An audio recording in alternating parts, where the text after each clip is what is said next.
Appendix में सूजन आने पर मेडिकल टर्म्स में हम इसको अपेंडिसाइटिस बोलते हैं।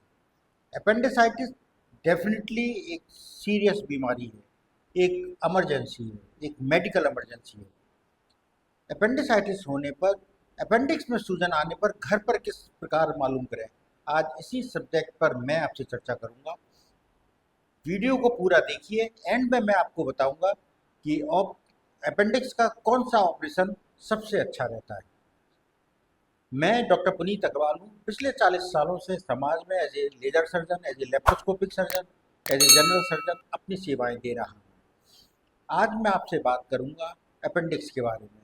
अपेंडिक्स एक छोटी सी, हमारी छोटी उंगली के बराबर की आंत होती है, बहुत छोटी आंत होती है, आप इस तरह की समझ लीजिए। ये अंदर से खोखली होती है और जहाँ पर छोटी आंत और बड़ी आंत मिलती है वहाँ पर ये रहती है। मनुष्यों में, मतलब आदमियों में, पुरुषों में, बच्चों में इसका कोई काम नहीं होता है, लेकिन जो हम जानवर होते हैं जो पेड़ पत्ते खाते हैं उसमें इसका डेफिनेट काम होता है और ये क्लोरोफिल को बचाने में काम आती है।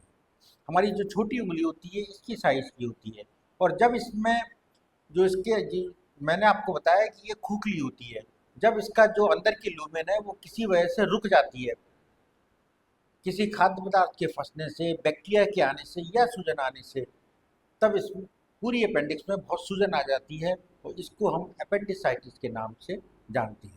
अपेंडिसाइटिस डेफिनेटली एक सीरियस बीमारी है। इसको अपने आप ठीक करने का प्रयास ना करें, तुरंत एक अच्छे डॉक्टर से या एक अच्छे सर्जन से मिलें।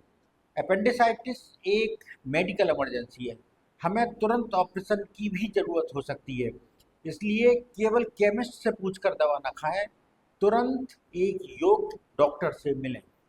मेरे बहुत सारे व्यूअर्स ने मुझसे ये पूछा है कि अपेंडिक्स में सूजन या अपेंडिसाइटिस के बारे में हम अपने घर बैठे कैसे मालूम कर सकते हैं।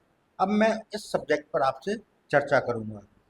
पेट दर्द होने के बहुत सारे कारण होते हैं, इसलिए अपने आप अपेंडिसाइटिस की डायग्नोसिस ना बनाएं। लेकिन अगर आप अपेंडिसाइटिस के बारे में सोच ही रहे हैं तो मैं आपको बताता हूँ कि इसका जो दर्द है वो हमारे पेट में ऊपर की तरफ बीच में से स्टार्ट हो सकता है या हमारी जो टूंडी है उसके चारों तरफ से स्टार्ट हो सकता है। दर्द प्रारंभ होकर फिर नीचे की तरफ, दाहिनी तरफ पेट में नीचे की तरफ आके सेटल हो जाता है और वहाँ पर हमको बहुत जोर का दर्द महसूस होता है। ये दर्द कम ज़्यादा नहीं होता है, एक बार दर्द प्रारंभ होता है तो ये दर्द बना ही रहता है। जब हम खांसते हैं, हमको छींक आती है, या हम उछलते हैं, या हम जोर से चलते हैं, कार में से बाहर निकलते हैं, तो ये दर्द बहुत तेज़ी से बढ़ जाता है। अगर इस तरह की कोई भी आपको प्रॉब्लम हो रही है तो आप अपेंडिक्स के बारे में सोच सकते हैं, अपेंडिसाइटिस के बारे में सोच सकते हैं। इसके जो अन्य लक्षण हैं जो हो सकते हैं, आपको उबकाई आ सकती है, आपका जी मिचला सकता है, आपको उल्टी आ सकती है, आपकी जो भूख है वो जा सकती है, वो आपको भूख ना लग रही हो, आपको थोड़ा थोड़ा बुखार आ सकता है 100.4 डिग्री फ़ारेनहाइट तक, आपके पेट में सूजन आ सकती है, आपको ऐसा लगता है कि आपकी गैस पास नहीं हो रही है, आपके, अगर आप सिगरेट पीते हैं तो आपको ऐसा लगेगा कि सिगरेट पीने की आपको इच्छा नहीं है, सिगरेट पीने की इच्छा आपकी नहीं हो रही है। अगर इसमें से कोई भी चीज़ आपको लग रही हो तो आपको मेरे सलाह के हिसाब से तुरंत किसी योग्य सर्जन से मिलना चाहिए। जैसा कि मैंने आपको बताया, अगर आप सोच रहे हैं कि आपको अपेंडिसाइटिस है तो किसी केमिस्ट से या अपने आप दवाइयाँ प्रारंभ ना करें, पेन किलर ना लें, तुरंत किसी योग्य डॉक्टर से या योग्य सर्जन से मिलें। आप ये कैसे डिसाइड करेंगे कि आपको रियल इमरजेंसी है? अगर आपका जो पेट में दर्द है दाहिनी तरफ नीचे की तरफ है वो बहुत तेजी से हो रहा है, दर्द पूरे पेट में फैलता जा रहा है, आपको तेज बुखार आ रहा है, 101 डिग्री फ़ारेनहाइट से ज़्यादा बुखार आ रहा है, आपको बहुत ज़ोरों से उल्टियाँ हो रही हैं जो किसी भी तरह कंट्रोल नहीं हो रही है, आपके दिल की धड़कन बढ़ गई है, आपकी पल्स बढ़ गई है, आपको किसी काम में मन नहीं लग रहा है, कमजोरी लग रही है, अच्छा नहीं लग रहा है, तो आपको तुरंत मेडिकल ओपिनियन लेनी चाहिए। आपको क्या नहीं करना चाहिए? आपको चलना फिरना नहीं चाहिए, जितना मैक्सिमम हो उतना आराम करें, लिक्विड डाइट लें, पीने वाली चीज़ें लें, तली हुई चीज़ें या भारी खाना बिल्कुल भी ना लें और जहाँ तक हो सके तरल चीज़ें ही लें, कोई भी लैक्सेटिव ना लें, एनीमा नहीं लगाएं, कोई पेन किलर भी ना लें, क्योंकि अगर आप पेन किलर लेंगे दर्द थोड़ी देर के लिए कम हो जाएगा और बीमारी अंदर ही अंदर बढ़ती चली जाएगी। अगर आप ऑपरेशन नहीं करवाते हैं, अगर आपसे ऑपरेशन करवाने में देर हो जाती है, तो इसके बहुत गंभीर इफेक्ट होते हैं। अपेंडिक्स में सूजन आती है और वो अपेंडिक्स को फाड़ सकती है, अपेंडिक्स फट सकती है।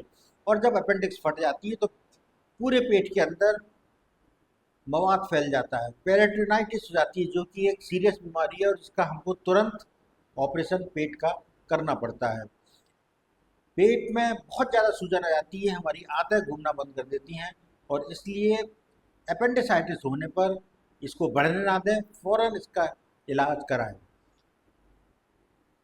दर्द शुरू होने के 48 घंटे के अंदर मैं एडवाइस करता हूं कि आपको इसका ऑपरेशन करवा लेना चाहिए। और अंत में बोनस पॉइंट, कौन सा ऑपरेशन करवाएं? ऑपरेशन करने के दो तरीके होते हैं, एक तो ओपन तरीका है चीरे वाला, और दूसरा होता है लेप्रोस्कोपिक या दूरबीन वाला। मैं लेप्रोस्कोपिक तरीका जो दूरबीन वाला है उसको प्रेफर करता हूँ। चीरा भी कम लगता है, मरीज की रिकवरी ज़्यादा होती है, और अंदर चीर फाड़ कम होती है, और क्योंकि हम माइक्रोस्कोप में देखकर, कैमरे में देखकर सर्जरी करते हैं तो हमारे रिजल्ट बहुत अच्छे होते हैं। आजकल रोबोटिक सर्जरी आती जा रही है, रोबोटिक सर्जरी का ज़माना आता जा रहा है। अगर सर्जन बहुत अच्छा है और रोबोटिक सर्जरी में बस रोबोटिक सर्जरी करने में उसको माहिरता है, तो आपको रोबोटिक सर्जरी करवाने की मैं आपको सलाह दूँ। Be healthy, be happy.